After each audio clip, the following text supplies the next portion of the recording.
Hello and welcome to another episode of The Hollywood Knitter. My name is Allison and I am your host. I'm recording on Friday, September 23rd, 2016 from my home in Los Angeles, California. It is Friday. I am off today. I work for the government. I'm on a 980 schedule, so I get every other Friday off. So this is my Friday off. And I thought I would take some time to share what I've been up to lately. So first, let's go right into FOs. I have two today. First one is my Anders sweater. Isn't it so cute? Look at that. Actually, it came out really well. Look at the trees. It looks actually really good in this contrast color right here. I did the 12-month size, and I used Lion Brand Superwash, some special merino blend, and some, I think it's Patents Beehive for the gray, and this was stashed and I kind of wanted to use it. I originally had said that I was a little concerned about the contrast, that it might not be enough, but I think it is. It's definitely not as poppy as I wanted, but good, but I'm still happy with it. I'm still pleased with it. The only modification I changed is, you notice there calls on the right here for there to be a repeat of the pattern kind of. But I was running short on the green, so I wanted to use more gray, so I just did stripes, and I think it still works. So you can see I did stripes on both. And I used every bit of the skein, which was, I think, 309 yards, and then I think I used about 70 of the gray. Pretty proud of my floats. Look, floats pretty. And the buttons were some I had in my stash. You can just see that they are just plain gray. And I was really pleased with it. The only note I have is it calls for what they call this Bickley braid, and it's this right here where it goes, you can kind of see where it goes straight, and when I did the braid up here, it didn't really have a difference, but when I did the braid on the cuff, it ended up being really loose and goosey looking, so I ended up going down 2 sizes to do the ribbing to kind of make it match, and I think it works really well.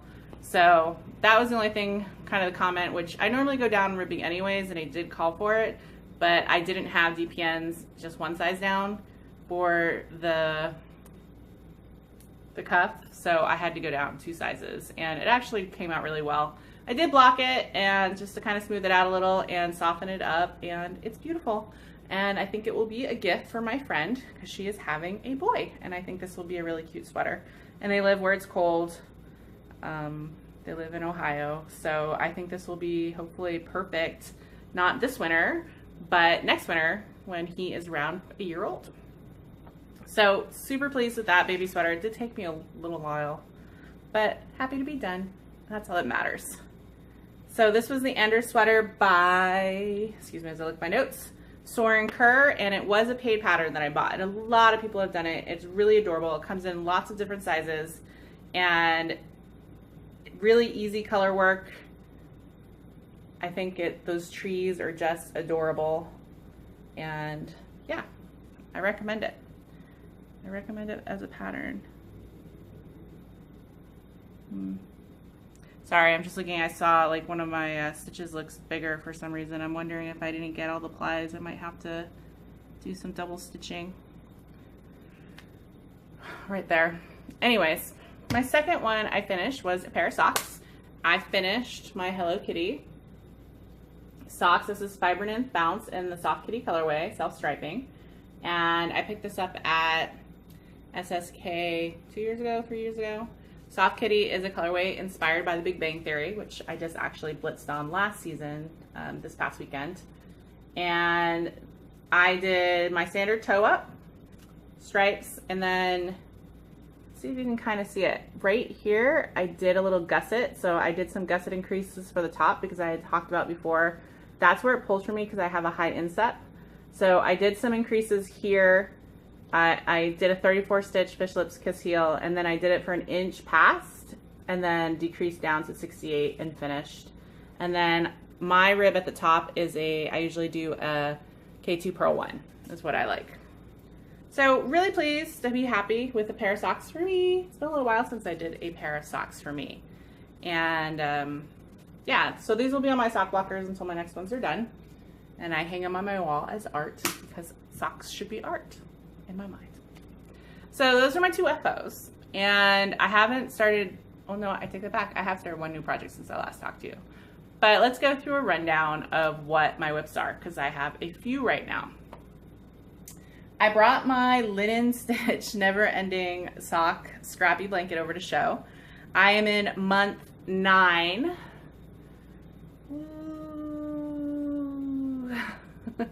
Month 9 of it, and that was here. You can kind of see. And then my ends. These are the ends that I've actually been trimmed, and then at the end you can see the longer ones that I haven't trimmed yet. But just to recap, this is my linen stitch sock yarn Scrappy blanket, and I am doing linen stitch for all of it, and each row takes about 1.5 grams. I'm just knotting the ends together with the one before it, and then I'm going to be cutting it off, kind of like you can see there. And I committed to this to being a 2-year project. I'm trying to get to 72 inches. I'm about 50 inches wide, 500 stitches, and I'm committed to doing 3 inches a month. That's how I don't get sick of it. That's how I keep going on it, as well as give my time to add more sock scraps as I go.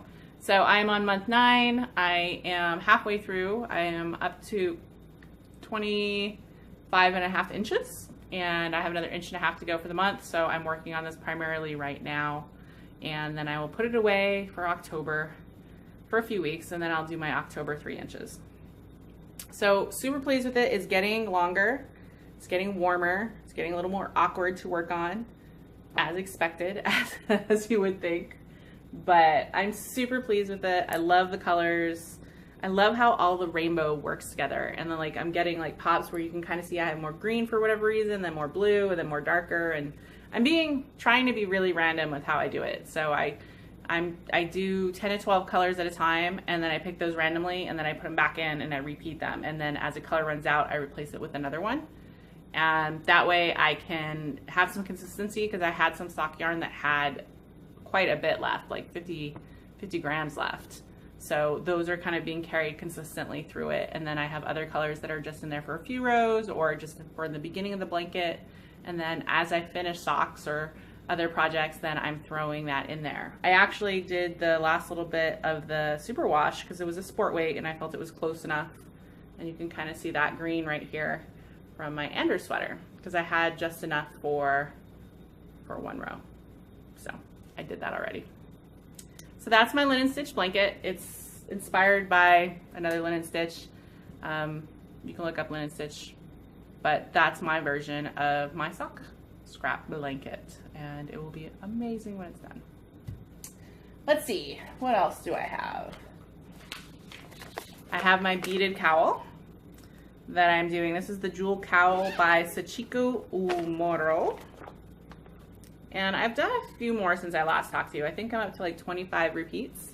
And this is pretty much a lace weight cowl, mostly stockinette, and then you have this kind of fishnet weave where you put beads. And you can kind of see where the beads are.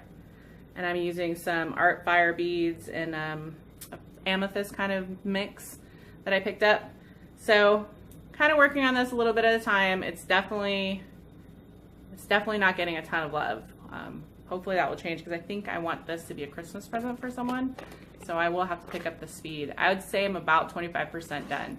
So I would need to pick up and make it, put it into the rotation a little more to knit on. I think I only managed maybe 8 rows since last I talked to you. I've been consumed with other things. I did work on my undergrowth hat by Mandy Peters, and this is a free pattern. This is a color work pattern that I'm doing in leftover Patton's Beehive and what's the other one? Red Heart Baby that I had left over from Christmas presents. So this is definitely not a super nice hat, but it was the right weight and I wanted to do it, and I love how it's coming out. Look at that. You can totally see how awesome it is. You can see all of my floats looking so beautiful, and the red and the white. And it's just tedious because I have to pay attention. I usually don't use markers to separate sections because I don't really need to. I can read my knitting. But with this one, because I kind of had to pay attention and I'm just really following along, like watching the chart as I knit. So I do have, like you can see my my little beads for my repeat in there. And so this is 1 stitch repeat in between. I have gotten to the part where it's a lot of just this, so it's pretty much the same stitch, 3, 1, 3, 1, alternating. When I was down in this section, I had to pay more attention and I messed up a few times. But I actually have this with me at work right now, and I'm knitting on it at lunch and things like that, and I will bring it back to work. Getting a few rows at a time because I can just put the chart. And I'm actually using my Knit Picks. I picked this up years ago. It's like a chart keeper. It's got magnets, and I have my chart. It's a free chart, so, and then I just put it here. I use the magnet, the long one, and follow right above it, and then push it up and like knock it. I just pen mark it off when I'm done. And that way I can follow along exactly and do it that way. So I'm up to row 20 of the pattern. I think it's a 64 row repeat, so I'm about a third of the way done, I think. Maybe a little more with the hat. So that's going along, and that will probably go into the gift basket. Not probably, it will, or it will go to charity. And I have it in my fat squirrel bag. Love this bag. Look how fall. Look, I love the browns and the reds. Oh, it's not exactly fall in Los Angeles yet. We're going to be hitting the 90s tomorrow. Very dry, fire warnings in effect. Pretty typical for us in September, October. It will be a little while. There was some cooler weather earlier this week. I actually wore a sweater. It was awesome, though I was warm by the end of the day, but still it goes. So I am hoping for cooler weather soon. The last whip I had going last time is my Regatta T by Olga Casey, and this was a pattern in Interweave 2013. I did end up paying for it. I thought I could get it free from my library, but it just was easier to pay for it. Oops. And this is a boat neck t-shirt, and it's striped with a lace panel at the top. Now I've had to make some modifications. My yarn is skinny dipping half and half in sport in the mineral, and that's the green, which is, here I'll show you the off sides because it's beautiful, though this is the right side. And then the natural color, I guess, is Leading Men Fiber Arts Callback and Sandcastle. And I was running out. I originally intended to kind of switch and do the whole lace portion at the top in the sandcastle. But after I did that, I weighed my sandcastle that was left, and I had gone over 50% of the skein. And this is just the front or the back. They're both the same. So I knew I needed to rip back. So I ripped back, changed it a little bit because it was a little too wide. And I think I might have made a slightly too big for me size. My gauge I thought was tighter than it is, but after it's loosened up a little. But it will still work, it just won't be quite as fitted. I usually like mine fitted, it'll be a little more looser, but I made some modifications to the top so I didn't have so much looseness here by decreasing one of the motifs, and that brought it in. But all I was saying is that I switched back to the green because I had more left of the green, and this is how much from one skein. Where is it? Well, I guess this is it. This is how much I had left of the skein after I did that. So it's gonna be exact, and really pleased with it. It's really easy to do. It's just a lot of mindless knitting, a lot of, you know, stockinette stitch. It's the stockinette stitches here, you can kind of see, but I am doing it the side it calls for stockinette, I mean purl side out, which I actually like. So I have finished 1/2, and I have to start, I haven't even cast on for the next one. Or the other half, the front side, back side, they're both the same, and then seam up the sides. So I'm 50% done, roughly, and I will get it on the needles probably this week, because once it's started, it's pretty mindless knitting, because the pattern repeat is really easy for the stripes, and it's easy to memorize. And although it is kind of big, meaning I can't bring it in my purse for mindless knitting, it's really good for television where I need to pay attention, or travel, something like that. So I'm hoping, I'm going so slow with that. I'm hoping to have that done maybe by Hawaii. It might be a good one to have for Hawaii. We'll see. So that would be 5 weeks. If I make it a priority, I should be able to get that done. So those were the ones I was working on last time. And then I started one new project. And this sort of goes in with my yarn acquisitions I had. So whatever the last holiday, I guess it was Labor Day. My friend had texted me and she said she was having a boy. So now I had a gender and I knew I wanted to make her a baby blanket. I really enjoy giving baby blankets to babies I like or people who are having babies that I like. Because I think that they last a lot longer and get a lot more use than clothing. The sweater I knit is gorgeous and cute, but it will only be worn for a few months at most, versus a baby blanket can be useful much longer. So I knew I wanted to make her a baby blanket. I knew I wanted to crochet it because I wanted to go faster. I really prefer crochet for the most part when I'm doing blankets. And I knew it was going to be a baby, so it needed to be all superwash, and I wasn't going to spend a ton. So I went during the weekend when they were having a sale over to Joann's to pick up some yarn. Now, I was specifically going to pick up my favorite kind of baby yarn, which is Karen's Simply Soft. And the Simply Soft was supposed to be on sale. And then I had a coupon. And I got there, and it was decimated. Like, all of the shelves were empty. All the colors were gone. I did pick up some, but only because they were in the wrong place. Like, they were, like, people must have had them and then didn't want them and shoved them back. So my color selection was limited, and what I ended up going with is I picked up 2 skeins of a light gray. Here, let me show you. So I have 2 skeins of this in the Karen's Simply Soft, and then I got this kind of lime green because she's having a kind of a jungle theme for her nursery. And then I picked up this dark charcoal in the Karen's Simply Soft, and then the yellow actually is a different yarn, and it was, what was it?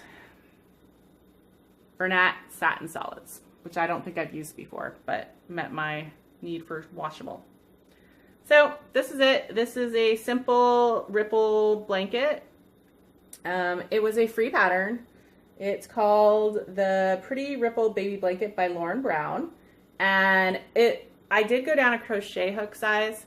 Originally it had recommended doing it all in I, which is 5.5, but then I found that was too loose. So what I did is I just used the I for the chain edge so that it would be loose enough, and then I switched to an H, and I was much happier with the fabric at that point.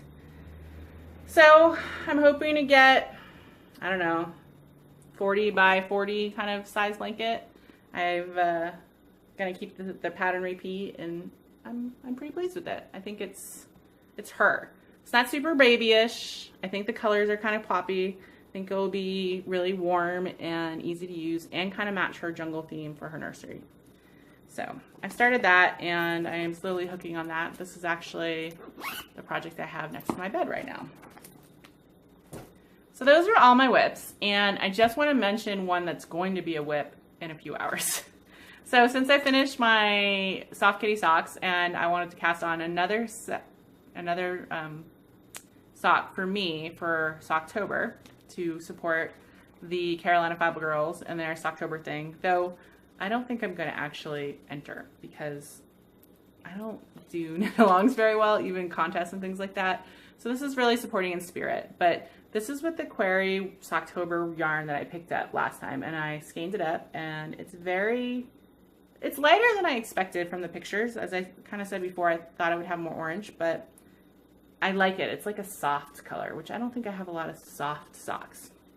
So I decided not to do a vanilla sock and was looking for some kind of inspiration and went through a bunch of socks, and then settled on doing, it's called By the Seine River by Donna Knits Designs.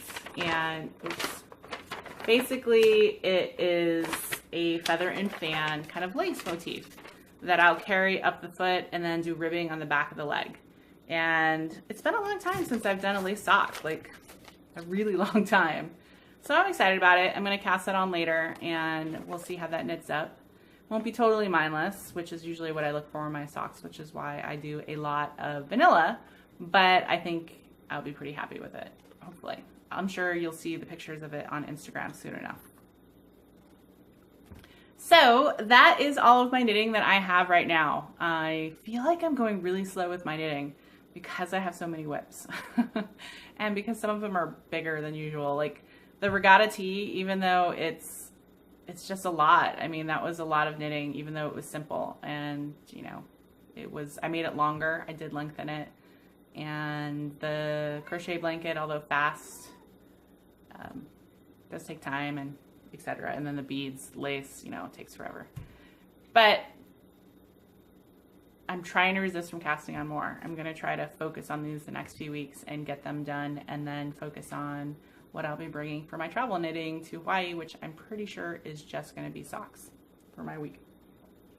So, what have I been doing lately? Bit of gossip. Work is going well.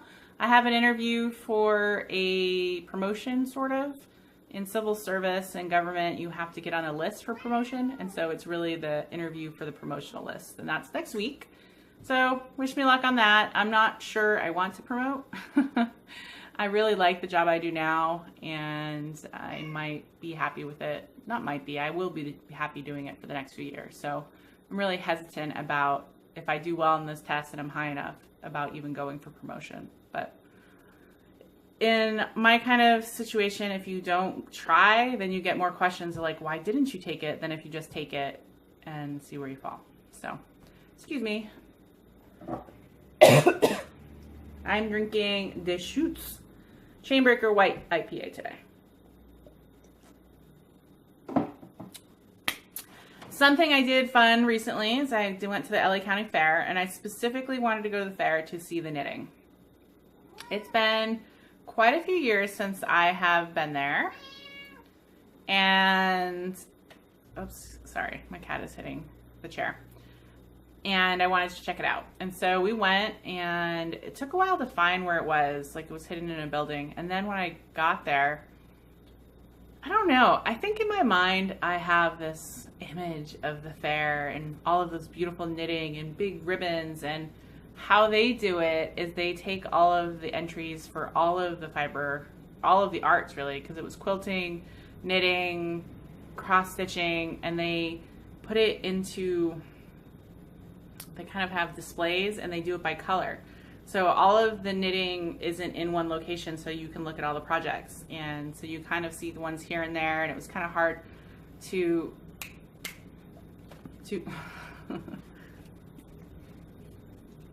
Here's Cloudy.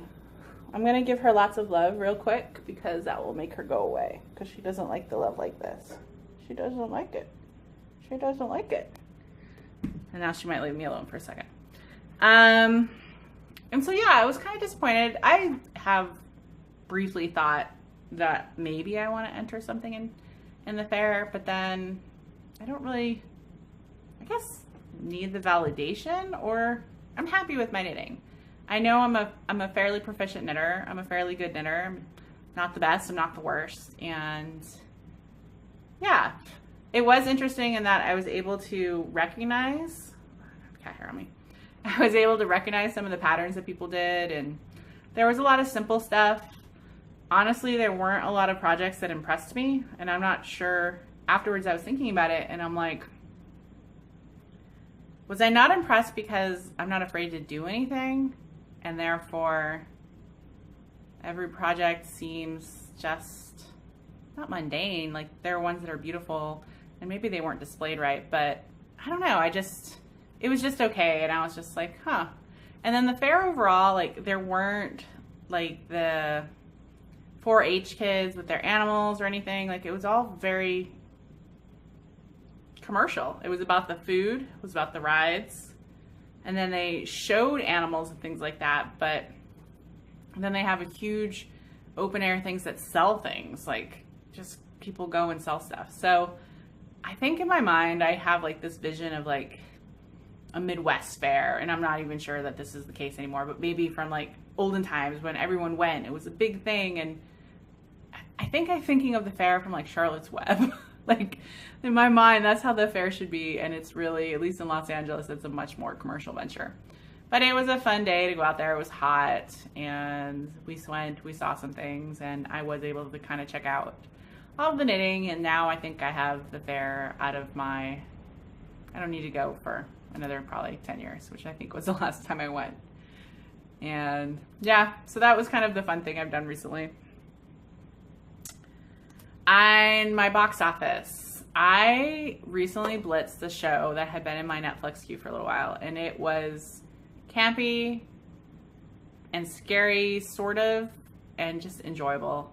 It's the Lizzie Borden Chronicles, starring Christina Ricci and Clea Duvall, and it's 8 episodes where it's what happens after Lizzie Borden's trial. And Lizzie Borden, you know, if you know, killed her mother with an axe, gave her father 20 whacks, or whatever the song is. And this is a story that is it's something I'm very aware of, because I grew up in Massachusetts, not far from Fall River. I've been through Fall River a number of times. So it is a particular kind of time in history that we actually learn about in school and go to the Lizzie Borden house and things like that. So this show, which is basically their take on what happens after she gets acquitted, after the trial, and how she lives, is interesting. And Christina Ricci, they basically say Lizzie did it, and she's a stone cold killer. She is like a psychopath.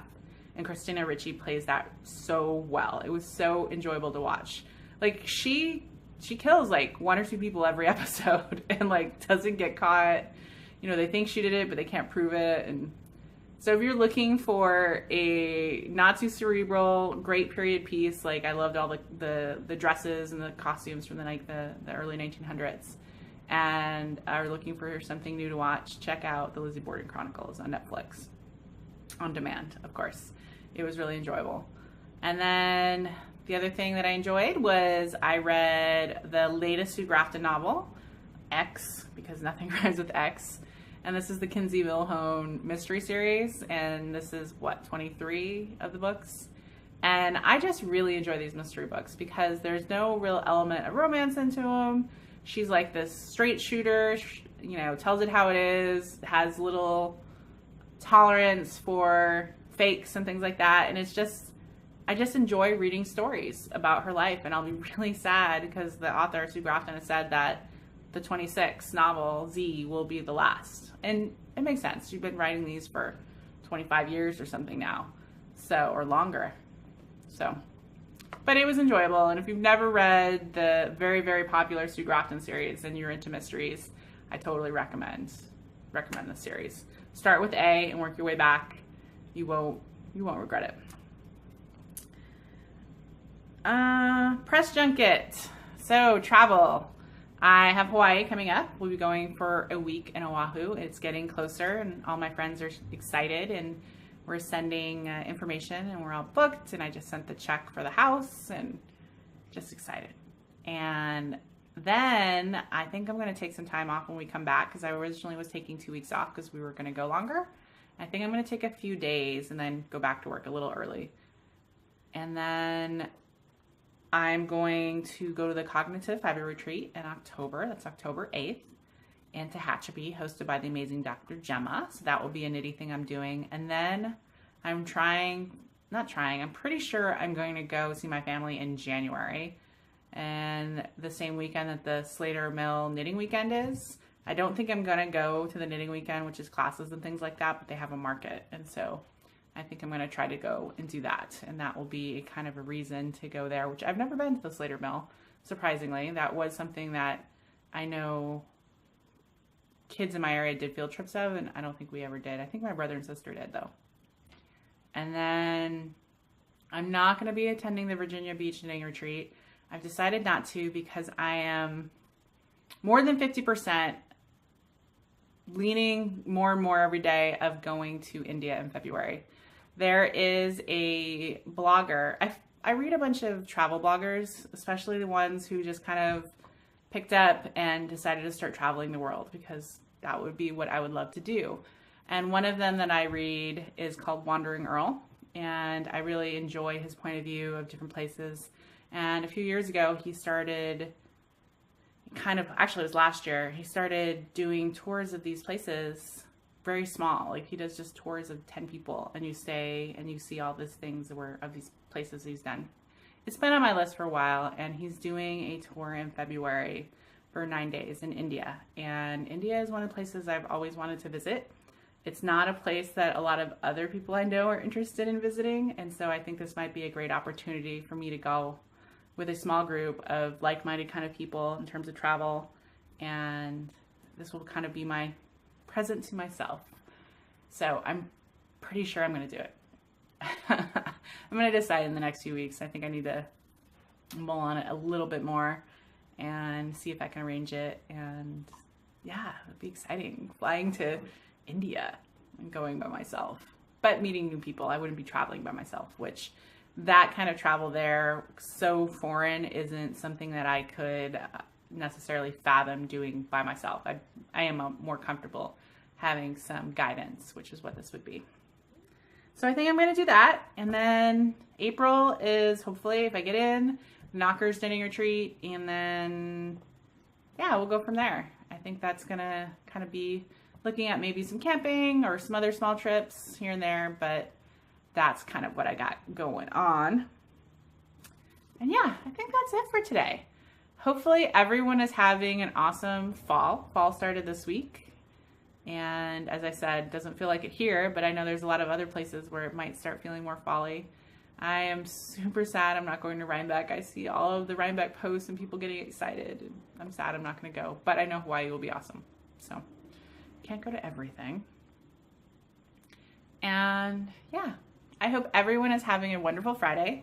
And thank you for taking the time to listen and for joining group and joining the YouTube channel. And yeah, thank you guys all so much. I really enjoy just sharing kind of what's going on in my knitting. It really perks me up. And I look at these podcasts as really just an excuse to chat with my knitting friends. Both those I have met in real life and those I haven't, and maybe those we just haven't met yet. And I hope everyone has happy knitting. And oh, you can find me, if you didn't already know, Allison1031 on Ravelry and Instagram. I hope that everyone is great. And that's a wrap from Hollywood, where fiber meets... Gosh, I can't remember my tagline. Let's try that again. That's a wrap from Hollywood, where fantasy meets fiber and dreams are knit. Bye, everybody.